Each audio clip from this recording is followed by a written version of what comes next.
we call this Yom HaShoah, or Holocaust Remembrance Day. Why two names? Well, let me begin here. Shoah is the Hebrew term for the Holocaust. It means catastrophe. So Yom is day, HaShoah, the catastrophe. So it's the day of the catastrophe when we remember the Holocaust. There are two Holocaust Remembrance Days. There's one in January, which is International Holocaust Remembrance Day. And then Yom HaShoah is the Israeli Remembrance Day. So that's what we're commemorating tonight. Holocaust is a Greek word, and it means mass destruction by burning. Antisemitism, which is the hatred of the Jewish people, is something that was not invented by the Nazis. It's not a 20th century or 19th century invention. In fact, really, it goes back as long as as far back as the beginning of the Jewish people. One of the first instances we see of anti-Semitism on a massive scale is what the Jewish people just celebrated their victory over. It was the Passover, their victory over Egypt and God's deliverance of them. So it's a satanically motivated hatred of God's chosen people. If you want to know more about that, we have a class that we did, I think it was last year, that I taught on anti-Semitism. So go back, get the video for that, and you can look at that. But when we're talking about the Holocaust, we have to understand a couple of things. First, we have to understand that the 1930s, and I use that generally, we can really go from about 1918 through the beginning of the 40s. They were this time of the perfect storm for genocide. Following World War I, you have the Treaty of Versailles, which is signed in France. And there's a lot of debate about should it have been, was it too heavy-handed? Was it not heavy-handed enough? At the end of the day, it basically said that Germany had to pay war reparations for World War I. And this put an enormous economic strain on Germany. We think we have inflation now. It was nothing. Ours is nothing compared to what Germany was going through.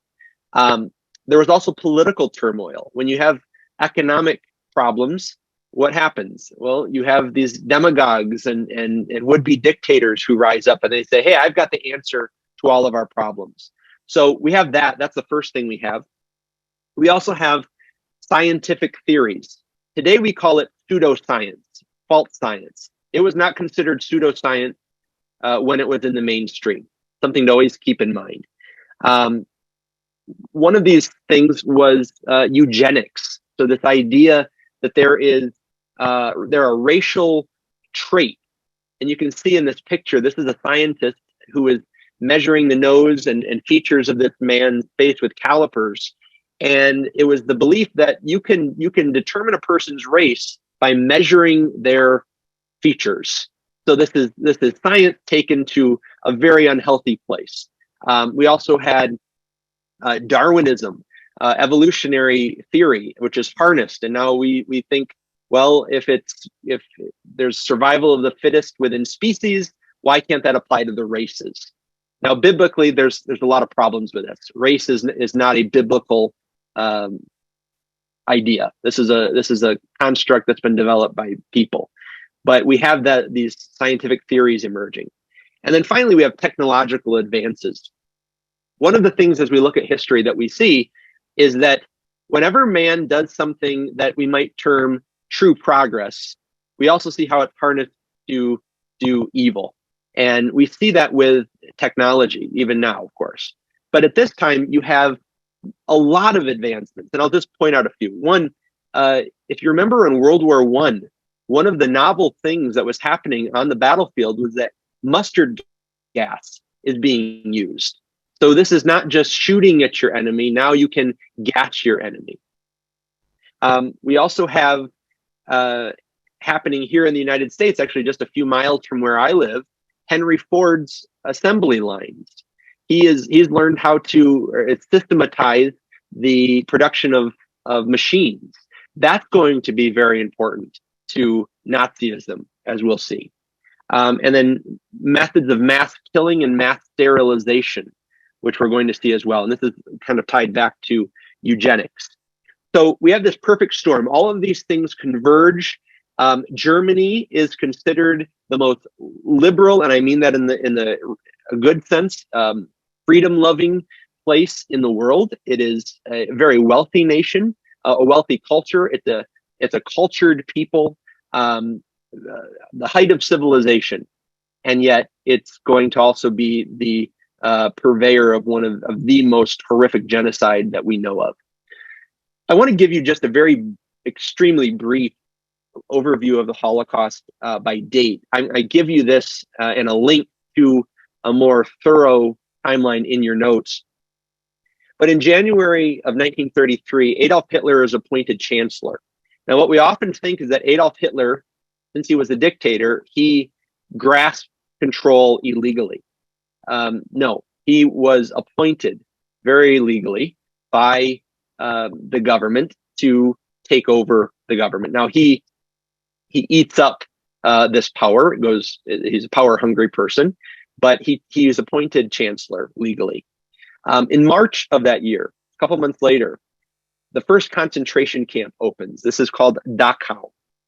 And this is a camp not just for Jewish people. Actually, initially, it's not for Jewish people at all. It's for political prisoners. So for communists, for socialists who are living in the Third Reich.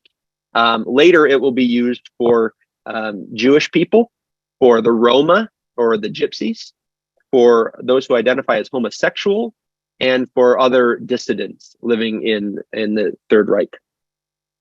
In April of that year, we have the first of Germany's anti-Jewish laws that are passed. And this essentially excludes Jewish people from major parts of the culture. So they have quotas on how many Jews can attend a university. They will exclude Jewish children from certain public schools and the like.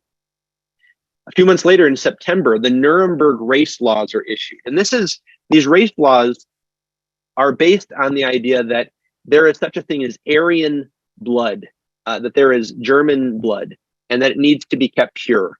And so those who are not Aryan, by the way, Hitler would not meet his own definition of Aryan. He was not a blonde-haired, blue-eyed person. But we needed to keep people like the Jewish people out of the gene pool. And so it forbade intermarriage of Jews and Gentiles. It forbade many different citizenship rights for the Jewish people, and limited their rights and marked them for discrimination and persecution. Even in grade school at this time, German children are being taught the racist myth that Aryans are superior to Jews and to other groups. So all of that comes under the Nuremberg race laws. On November 9th and 10th, 1938, this is where historians often mark the beginning of blatant physical persecution of the Jewish people.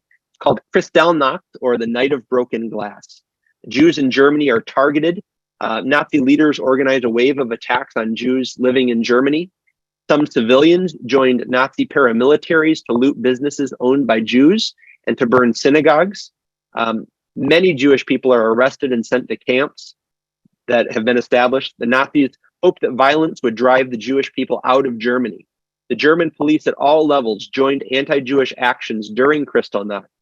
The Jewish people were arrested on official orders, and after many of their synagogues and businesses are lit on fire, the fire departments refuse to put the fires out. So imagine what you would feel like.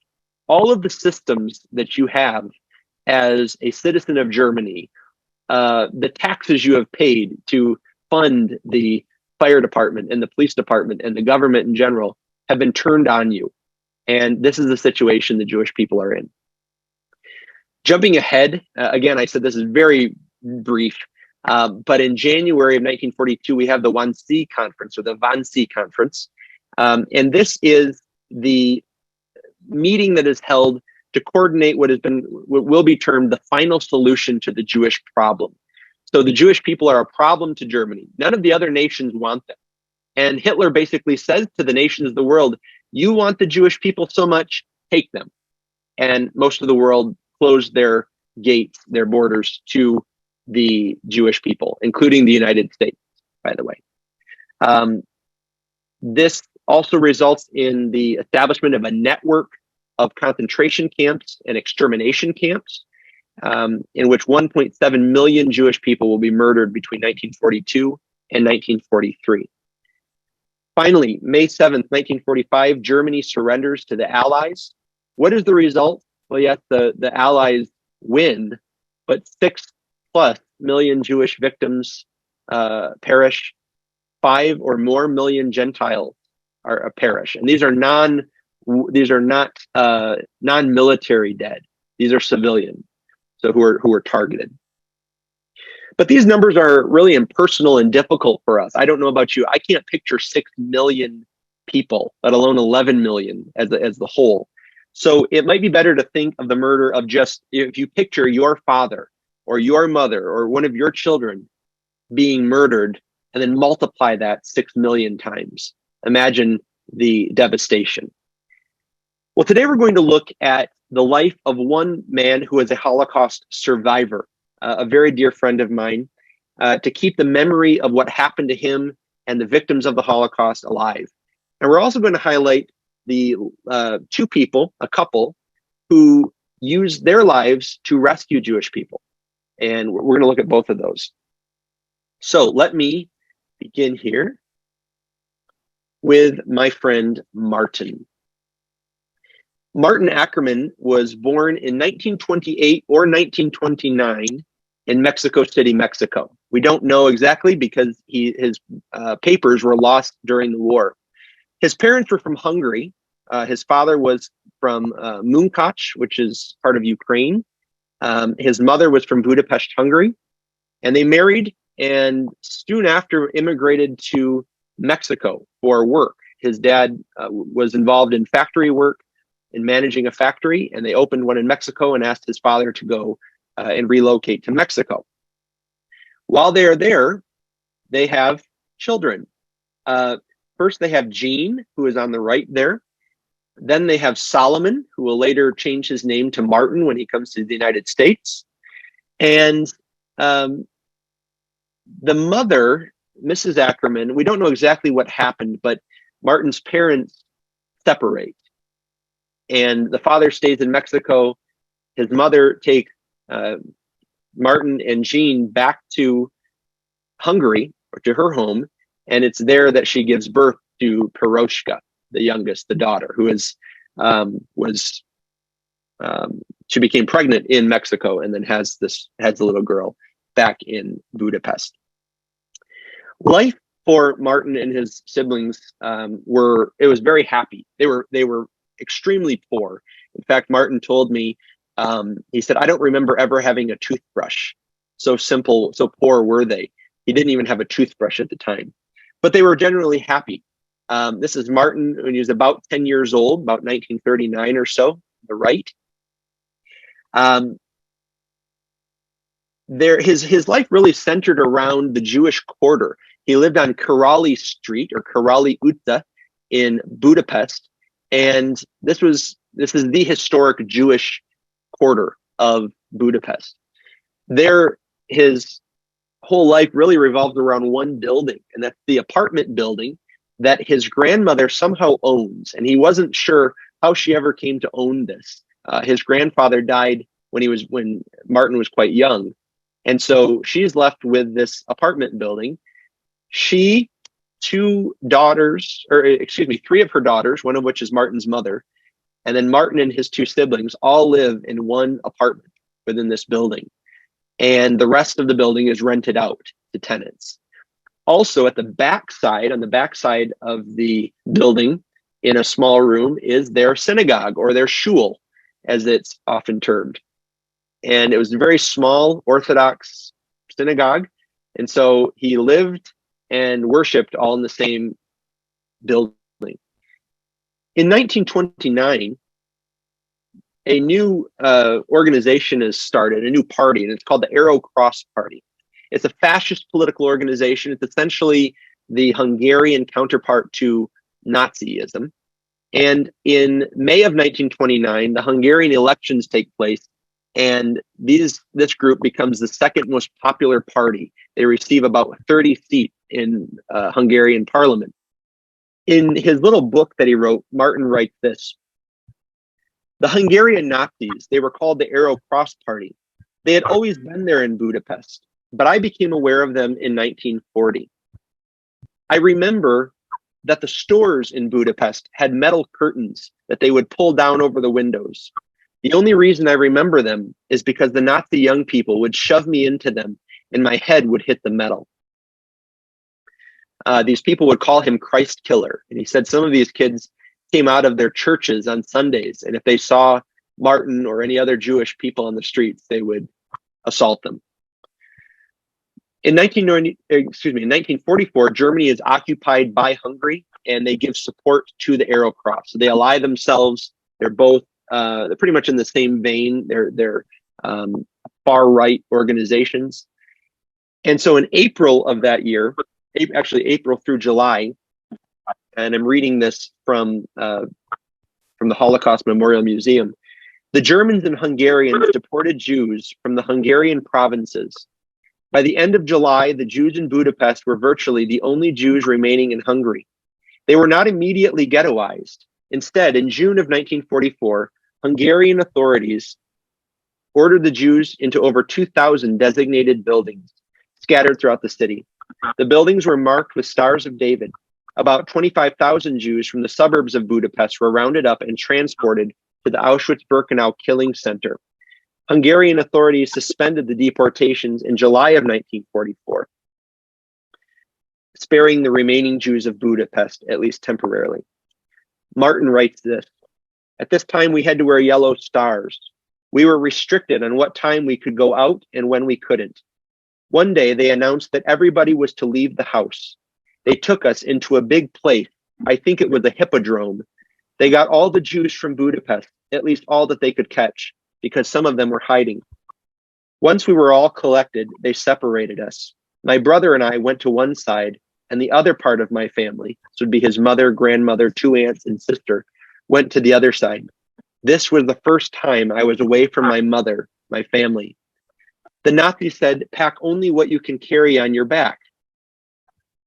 After being ordered to hand over his wallet by a member of the Arrow Cross Party, something strange happened. And this is what Martin writes. I gave the Nazi my wallet that had only my Mexican birth certificate and a picture of the Belzi Rebbe. This is a famous Orthodox rabbi. This picture that my grandmother gave me. I told the Nazi it was my grandfather. He gave me back my wallet with the birth certificate and the picture. Surprisingly, this man also gave me 100 pango, which was their currency. It was a big sum at that time for me, at least. I never had seen 100 pango. The man said, 'Good health, good luck.' To this day, I do not know why he did that, but it helped me survive the war. I later used it to buy apples and potatoes from the farmers." Now, this picture you're seeing is the picture that Martin was carrying with him when he encountered this member of the Arrow Cross Party. In fact, several years ago, I was helping him clean out his desk, and I said, "Martin, what's this?" And he couldn't believe it. He didn't know he still had it. And so he gave it to me to tell his story. At least one of Martin's aunts, probably both of them, were taken to Auschwitz. Miraculously, they survived and moved to Israel after the war. His mother, his sister, and his grandmother also all survived. Again, this is very unusual that the whole family would survive the Shoah. At one point, they were sheltered in one of Raoul Wallenberg's safe houses, which I will tell you a little bit more about in just a moment. In the meantime, Martin and Jean were taken to a brick factory in Buda, which is the west side of the Danube River. So there's Buda and there's Pest. So they're taken to Buda. While there, they were put to work. And Martin writes, "We had to dig ditches and put up cement blocks to stop the Russian tanks because the Nazis were afraid they would try to occupy Hungary. We had to dig so much. I don't know how we did it because we were very weak from not eating. The old people, they couldn't do it. It was just impossible. We helped, my brother and I, one of the old guys, but I don't think it helped him at all because one day he disappeared. I don't know what happened to him." After his time at the brick factory, Martin and Jean were put in the Budapest ghetto, where they were forced to work. Martin writes, "Incredibly, we were once out working on a house, demolishing it. getting the dangerous things off of the roof. When we finished that work, we came down and we could hear the sirens, meaning it was an air raid. You won't believe this. A bomb fell down just a short distance from where I was standing. When the bomb hit the ground, Martin saw it bounce into the air. When it came back down, it detonated upon impact with the cobblestone street, sending his brother flying through the air and through a display window of a nearby store. The explosion forced Martin violently to the ground. Metal shrapnel hurtled through the dust-laden air, one piece embedding itself into the back of his scalp, another piece lodged in his earlobe, where it remained until the day he died. Martin writes, "It was chaos. I don't know where the guard was, but lots of people died there. And when I woke up from the blast, the first thing I saw was a man's leg away from his body. And the guy was pleading, 'Everybody, please help me.' Miraculously, Gene was unharmed by his crash through the display window, but Martin was injured by the shrapnel." Martin writes, "A young Nazi grabbed me and took me someplace where they couldn't see us. And he had a satchel on. I don't know what to call it, but he took out from it a bottle of liquor and he gave me a shot. He felt sorry for me, I guess." Martin often spoke about this, that he said, in the history books, we see such a stark division between the good guys and the bad guys. And he said so often there was an overlapping. You couldn't tell who really is looking out for me, and are all of the people on the bad side really there because they hate our people. Well, Martin and his brother were later taken to another site where they were forced to load bombs onto railroad cars. Some civilian Hungarians did offer to help the Jewish people from time to time. And Martin writes, "The average Hungarian residents were hardworking people. They felt bad about us doing that job. They fed us once in a while.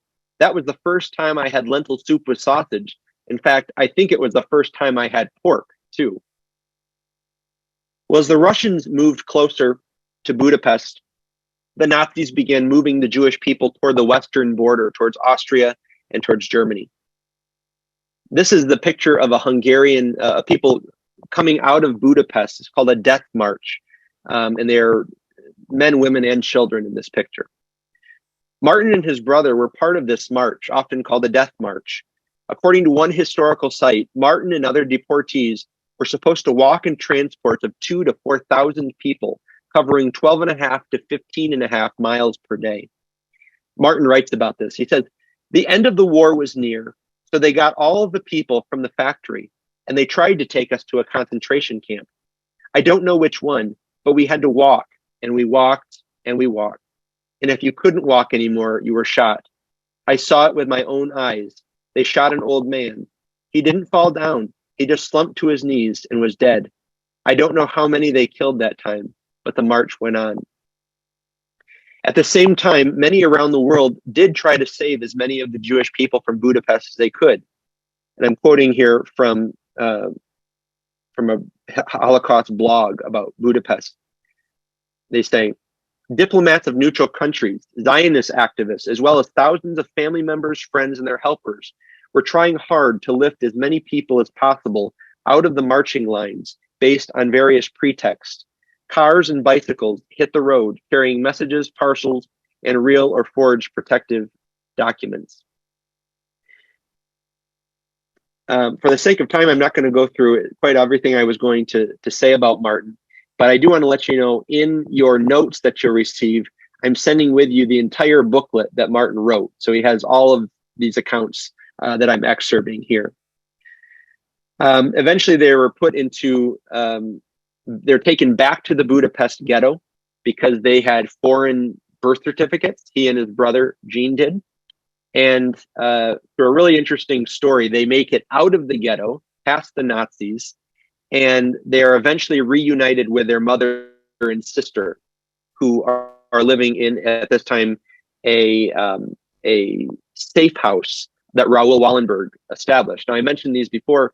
Raoul Wallenberg was a Swedish diplomat in Hungary, and he set up these houses where they were under the Swedish government's control, and Jewish people were supposed to be able to go there and be free from the Nazis. Now, that didn't always happen. The Nazis sometimes stormed these places and killed the Jewish people. The Russians actually did the same when they came in to liberate Hungary. They attacked the Jewish people in these places as well. But his mother and sister did survive. The story of what happened to Martin is after the war is long and winding. But he had the choice of immigrating either to Israel or to Mexico. And you can read in his book how that happened. But he did choose to return to Mexico, where he lived for 10 years before immigrating to the United States, where his brother Gene had immigrated. So I met Martin in 2014 through a volunteer project through the Friends of Israel in Las Vegas. And he became a very, very dear friend and really part of our family. In fact, he and his wife could not have children. And so his wife had died years before, but my children kind of adopted Martin, and they called him Zaidi, which is Yiddish for grandpa. So this was taken on Holocaust Remembrance Day in 2022. And then he passed away just a few weeks later at the age of 93. In 2019, Touro University in Las Vegas granted Martin and other local survivors an honorary doctorate in humane letters. And so this is Martin with his doctorate degree. Well, that's Martin. Now I want to go on to speak about those who rescued Jewish people. I want to introduce you to two people, Wapke or Wap and Heltje Kustra. They lived in Utrecht, the Netherlands. They were Bible-believing Christians, and they were motivated by their love for Jesus to rescue his people, the Jewish people. Unbeknownst to their neighbors, their friends, and even their 3 little daughters, they were also part of the Dutch underground, and they worked to undermine the Nazi occupation and to save Jewish people. My family and I had the privilege of knowing one of their daughters, Annika, who moved to Michigan. And she shared her family story with us. And so I want to share it with you. The Kustras lived in Utrecht in a 2-story house, a townhouse, that was known as the Rubber House because it seemed to expand to make room for as many Jewish refugees as came to their door. Annika, our friend, was just 3 years old when her parents began harboring Jewish people. She was not aware of her parents' secret activity, but her dad was actually a leader in the Dutch underground, working to free Holland from Nazi rule, and her mother was helping him. From 1942 to 1944, this family protected 8 Jewish people in their home. They kept it secret from the Nazis for those 3 years and also kept it hidden from their daughters. So I'm going to show you a video. It's about 11 minutes that Annika is featured in. It's all about her, and she's the one narrating this. She's going to tell you the story from her perspective. So I'm hoping this will work. Let me change over here. If you would you just everybody give me a thumbs up if you can hear the volume? Okay, so just a moment.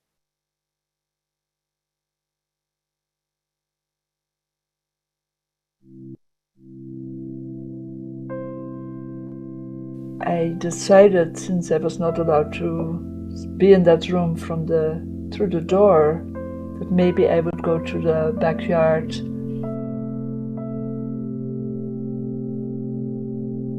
I ended up just putting my nose right on their window, and I knocked on the window, and I said, "Hi people, I can see you." And all of them were just frozen. They never moved, because they knew deep down in their hearts that maybe they no longer could stay in the house. And that evening, when my dad came home, my mom said, "Oh, Wop, something terrible has happened. Annika has discovered the AIDS." To this very day, I don't ever remember going into the backyard, knocking on the window, talking to them, looking at them. And I knew deep in my heart that I was supposed to forget it. And here it's more than 70 years later. And I still do not remember.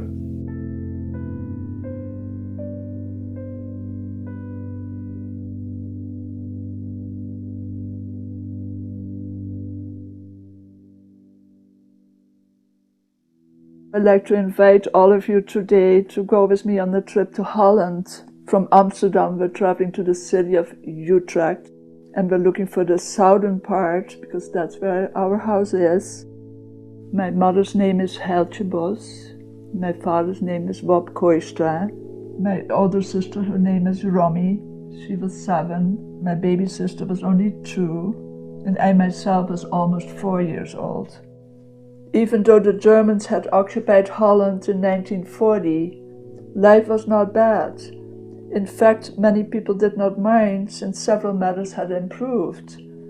But when in the year 1941, the Germans started restricting the Jewish people from using certain public facilities, it was then that the Dutch changed their minds about this occupation. In fact, when they found out that Jews were taken on transport to Germany, some of the people tried to help them. But when the Germans found those, they had to wear a sign saying Judenfreund, what meant friend of the Jews, and they received the very same fate as the Jews. When my father, who was working for the underground, found out about all this, he and my mother were confronted with the terrible, terrible problem to either know about this and not do anything, or try to do whatever they could to work against the Germans. In 1942, my parents started to hide Jewish people. One of the first people who actually came to our house was from Amsterdam and in his mid-60s. And it was maybe 6 months later that my father was asked to go to the railroad station, and this time he was looking just for one person. When he arrived, instead of only finding one Jewish man, there were 3 people waiting for him, a mother and her 22-year-old daughter. My father could not say to them, "I only want one person." So they came to our house and stayed almost for 2 years. Months later, he was asked again to go back to the railroad station, and this time he knew that he was looking for a mother and her 17-year-old daughter, Alice. And what my father and mother realized was that Alice and her mother had become very lonely for the father and also for the son. So my father went to their hiding place and brought them also to our house. As you realize, this makes 8 extra people. My father came to my mom. He said to my mom, "There's no food in the whole house." No matter how dark it was, my mother always still saw some light. And my mom's response was, "Oh, but Bob, we still have water." Another miracle, because that evening someone rang the doorbell, and when my mom opened the door, there was no one there, but she noticed that there was a small package of food on the floor. To this day, we do not know who brought that. What my parents also realized was that it was not enough to have the Jewish people stay in our house. What would happen if a soldier came to our house? Where would they go? They were able to come up with the idea that next to the stairwell, my father was able to make an opening, and then he made another opening when you entered the house. And once that was done, they were able to take out the sand that was underneath the floorboard. Where would you go with all that sand in the middle of a city? But we lived really close to a big canal. My father at night could dump the sand into the canal. And once they were finished, they had to crawl in there and then they could sit up, but they almost touched the floorboards when they were sitting up. Some of you might wonder if the Germans ever came to our house. Yes, they did. 3 times. And this is truly part of the miracles that God allowed to happen in our home. Because each time my parents had been warned ahead of time. One of our neighbors, 5 houses down from us, actually became a Nazi, but the way it turned out, he was a good Nazi. he would actually say to his next door neighbor, your sons need to leave today because tomorrow they're coming to search the homes. So that neighbor told his next door neighbor, and it would travel all through the street. We thank God that each time my parents were warned ahead of time. There came actually 3 soldiers in the house. The first soldier, when he entered, he went in the front door, right into the kitchen, out the back door so no one could escape from the back. The second one, he stayed in the long L-shaped hallway, walking back and forth, back and forth. Every step he made was so frightening for the Jewish people who were in the hiding place, because it was like they could feel it on their head. The third soldier, he was the one who was going to do the searching. He came up to my mother and asked her, where is your husband? But my mother just shrugged her shoulders and acted like she had no idea where my father was. That was the only time that my father was in the hiding place with the 8 as well. One time there was going to be a meeting held, and to announce the meeting, they had been able to create large posters, but to tease the Germans, they made it look like it was the Dutch flag. The Germans decided wherever they saw one of those posters, they would just break the window. The only house where the window was not broken was ours. The soldier actually came, went to the front door, rang the doorbell, and then when my mom opened the door, he asked my mother to come outside and please remove the poster from the window. And had they broken the window, they would have found 8 Jewish people sitting in that room, in that front room.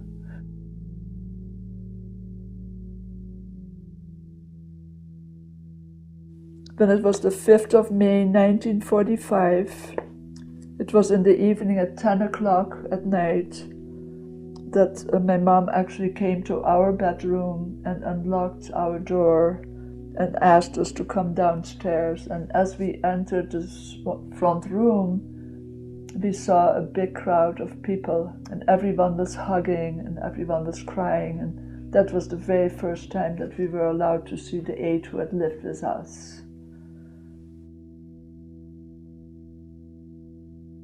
I'd like to finish by sharing with you a poem that was written by the youngest of the group. But when we hear this poem, it is so difficult to imagine that this could have been written by a teenager. Innocent. It is true, I'm innocent. Everyone knows that. No court even would judge me as guilty. And yet already my fate has been decided. But I will try and bear my burden patiently. God knows it. Maybe I will be killed.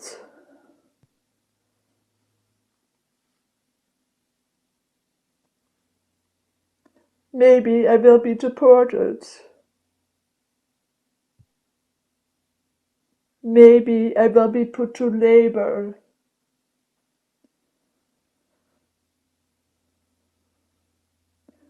Too soon I will know.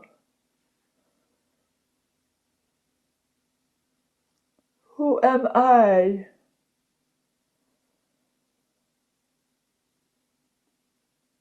I'm only a Jew.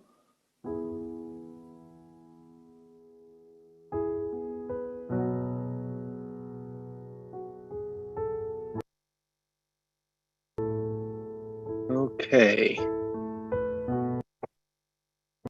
Let me get out of here.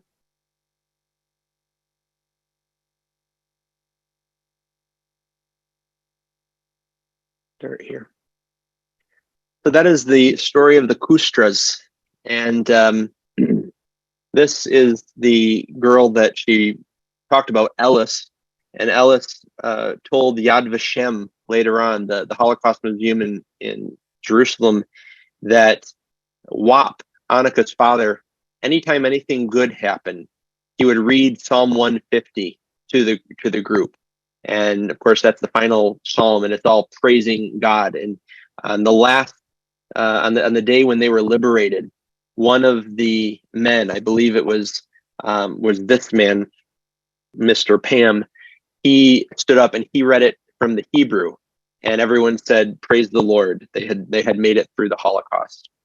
Well, in 1972, Annika's parents were honored as righteous among the nations by Yad Vashem, Israel's Holocaust Memorial Museum, for their efforts to help Jewish people. And in fact, they did save 8 Jewish people and kept in touch with Ellis and her family, especially, who live in Israel even today.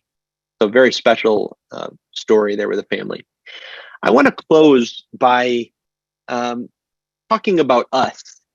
When we look at the Holocaust, we can very easily say, well, that was back then, that was a horrible thing, aren't we glad it's over?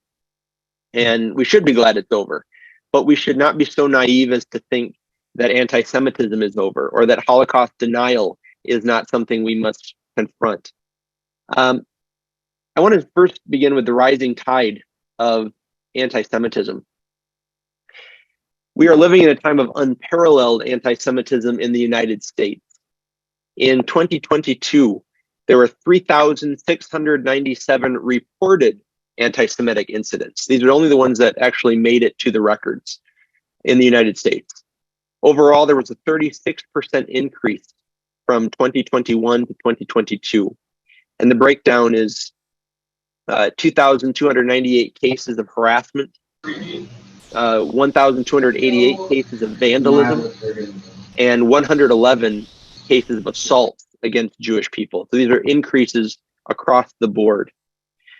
We also see that in a survey done by the Claims Conference, which is an organization that helps provide reparation for the victims of the Holocaust, they did a study about a year ago on U.S. millennials and their knowledge of the Holocaust. Here's just a few stats for you. 56% of U.S. millennials and Gen Z were unable to identify Auschwitz-Birkenau, and there was virtually no awareness of concentration or ghettos overall. 63% of these generations did not know that 6 million Jewish people were murdered in the Holocaust. 11% of U.S. millennial and Gen Z respondents believed that Jewish people caused the Holocaust. And then 30% of respondents across all 50 states indicated that they had seen Nazi symbols on their social media platforms or in their community. So that this is a problem is evident. We cannot control the world, but we are part of the church if you're a believer in the Lord Jesus Christ. Yad Vashem has honored 28,217 people as righteous among the nations, the Kustras being 2 of them. These are people who aided the Jewish people in their time of greatest need. And while we should be grateful for the heroism of these people, we must also reckon with the fact that compared with the whole population of Israel or of Europe at that time, the number of rescuers is a tiny fraction of the whole. The reality is that many Bible-believing Christians, followers of the Jewish Messiah, did not stand up for the Jewish people. We must be careful not to judge too harshly here in the comfort of the 21st century, to say what we would have done or what we would not have done at that time. But as followers of Jesus, we must ask ourselves not what we would do or what we might do, but rather what we are going to do now as we face the rising tide of anti-Semitism and Holocaust denial. Allow me to just give you a few points here, and I detail these much further on the notes that you're going to get. But one of the good pieces of news that came out of this survey done by the Claims Conference is that 64% of those interviewed said that Holocaust education should be compulsory in their schools, And 80% said that they believe it's important to learn about the Holocaust to make sure something like this doesn't happen again. So as Christian parents and grandparents, we must make sure that our children understand the reality and the lessons of the Holocaust. What can we do, though? Well, here's what you can do. First, visit a Holocaust museum. Half of all states in the Union have a Holocaust Memorial or a Holocaust Museum. So there's a pretty good chance there's one near you. And in your notes, I will give you a link where you can find the majority of them. Now, they're not all listed there, but you might check your state to see if there's one near you. We typically recommend that you don't take any children under 6th grade there. It's just hard. There's no context for genocide and emotionally handling that. But I encourage you to visit a Holocaust museum and to take your children at the right time. Secondly, listen to a survivor's testimony. A synagogue or a Holocaust museum might be able to assist you in this, in meeting a survivor and hearing their story. Now, the number of survivors is dwindling by the day. Those who are alive today were children during the Holocaust. But thankfully, we have other resources where you can still hear a survivor. And I'll list these for you. But you can go to what's called the Shoah Foundation that Steven Spielberg started to document the stories, the testimonies of these people. And I have in your notes some links to other resources. And then third, interact with historically accurate media. The operative words there are historically accurate. There are a lot of Holocaust-related pieces of media, especially fiction, that are not accurate. So I have in your notes given you a list of some that I've used and that have been helpful to me for adults, for young adults, and for children, as well as some films that you might like. One of them is our own Zvi Kalisher, who went to be with the Lord a few years ago, but his story of survival was written by Elwood McQuaid, and we carry it at Friends of Israel. I really encourage you to read his story, because it's not only a story of surviving the Holocaust, but also his story of how he came to know his Messiah. What should we avoid? Well, I'll give you 3 here. Inaccurate Holocaust fiction.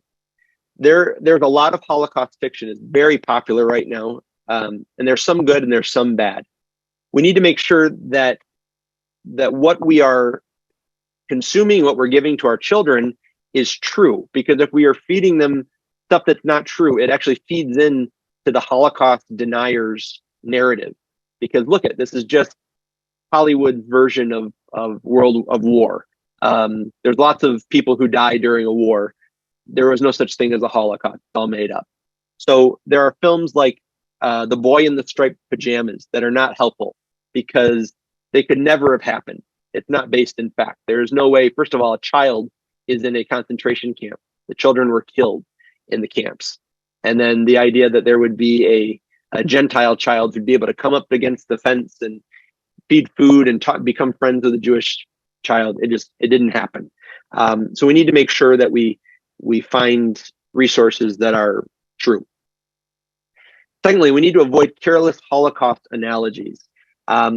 We see this especially with politicians, and I've seen it with Republicans, I've seen it with Democrats, where we need to avoid trivializing the Holocaust by comparing it to things that are lesser than genocides, because it really cheapens what actually happened to the 6 million Jewish people and 5 million Gentiles. Historian Edna Friedberg has written a really helpful article about why those analogies are harmful, and I've included those in your notes. And then thirdly, premature Holocaust introductions. And I kind of alluded to this earlier, but we want our children to know about the genocide of the Jewish people, but we must not give them more than they can handle. Most children don't have a context for mass murder, and they lack the emotional development to process graphic stories and photos. So make sure to introduce your children to the Holocaust and your grandchildren at maturity appropriate ways. And then finally, biblical education. Holocaust education is great. The problem is there are even states that have mandatory Holocaust education. They are some of those that also have the highest rates of anti-Semitism. So just being educated is never going to change what's happening. But I'm speaking to you as Christian parents and grandparents. What can you do? Well, first of all, we need to do this in a biblical context. Teach about sin. How do you talk about the Holocaust without understanding the fallen nature of people. And I heard a Bible teacher say this a while ago, that it sounds terrible to our ears. We don't like this, but he said, in regard to our human nature, we have more in common with Adolf Hitler than we do with the Lord Jesus Christ. We have the same human nature Hitler did, and we can only be redeemed by Christ. And so we need to understand that the sin nature is innate and it's universal. Secondly, we need to teach Israelology. This is the study of Israel and God's plan. We need to remember that the Bible is largely about God's dealings with the nation of Israel. He formed Israel. He loves Israel. He's chastening Israel. He's going to restore Israel one day. And that he curses Israel's enemies and he blesses Israel's friends. So we need to make sure that our children understand biblically, how do we grapple with Israel and God's plan for them? Thirdly, teach the biblical explanation of anti-Semitism. So again, we need to teach our children that anti-Semitism, first of all, is the result of our sinful hearts. And secondly, it's a result of Satan's opposition to God and his plan. And then we need to, of course, teach about the power of the gospel. So they must know that the only lasting solution to anti-Semitism, to genocide, to any sin, is the good news of Jesus Christ. Finally, some action. What can we do? Well, first, we need to build bridges of friendship with our Jewish neighbors. That might mean sending holiday cards, inviting them over for dinner, attending some of their community events, whatever it takes to demonstrate you genuinely care about them as people. Build those bridges. Secondly, demonstrate your support for Israel and the Jewish people in practical ways. You can volunteer at a Jewish community center, at Jewish Family Services, at a Holocaust museum. We have a program at the Friends of Israel called Bridges. And what we try to do is get you involved in your own communities doing these types of things. So let us know if you're interested. We can get you set up for that. And then finally, offer your support in times of persecution, in difficult times. Attend a prayer vigil or a demonstration against anti-Semitism. Maybe you should help organize such a demonstration. Send a card or an email to a local synagogue or pro-Israel organization and offer to help, offer your support. And then finally, use your social media platforms or your newspaper writing skills, whatever it might be, to tactfully and lovingly make your support for Israel and the Jewish people known to your community. And we would be happy at the Friends of Israel to give you some insight in how to do that. I want to just close with these two quotes. Charles Feinberg was a Jewish man, he's with the Lord now, who was studying to be a rabbi, and in the process heard the gospel and got saved. And he writes this: some injuries to Israel, God's people, cannot be repaired. How can the slaughter of 6 million Jews in Europe ever be repaired? How can this multiplied injury be righted? Impossible. And to think that everyone who touched them, let alone cremated them, was touching the apple of God's eye. Pretty sobering. And then finally, this is one of my heroes, Casper ten Boom. This is Corrie ten Boom's father. He was warned by the Nazis that if he continued to harbor Jewish people, he would pay for it with his life. And his answer was, it would be an honor to give my life for God's ancient people. And if you know the story of Corrie ten Boom and her family, Corrie's father, Casper, and her sister, they did pay the ultimate price for saving the Jewish people during the Holocaust.